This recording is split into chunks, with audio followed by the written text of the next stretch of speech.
Hello present, hello future, hello you. It is present day, where I talk about issues in the world, and I don't want to talk about Ferguson, but I kind of have to. So, if you're not aware, in Ferguson, Missouri, an 18-year-old named Mike Brown was shot and killed by a police officer. His only crime was possibly jaywalking, and he had his hands in the air, and there was no reason for him to be shot. Now, the town of Ferguson before this was already kind of messed up. Now, over 60% of the people in the town were black, but the police chief and the mayor were white. Only one city council member was black, no one on the school board was black, and just 3 of Ferguson's 53 police officers were black, which is clearly extremely disproportionate. And in this town, far less white people were stopped to be searched for contraband items like weapons or drugs. Even though there was a higher proportion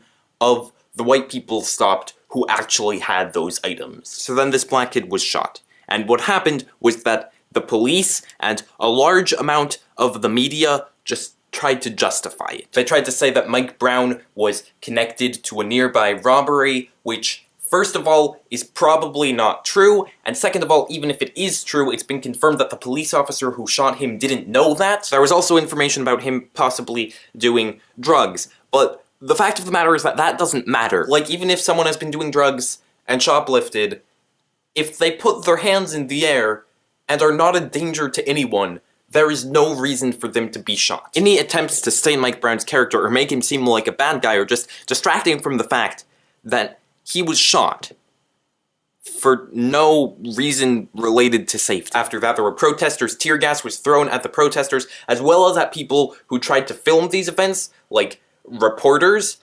Their cameras were taken away, they were told to leave, which is not legal. It's public space and people are allowed to film, and it's not legal to take away the cameras or even just tell people not to film. And I think this speaks to 2 things, both the racism in our society and the corruption of large parts of the police force. And this just shouldn't happen. This is not something that should happen ever. I'm going to link below to some petitions and some more information. Should I have a sign off? Nah.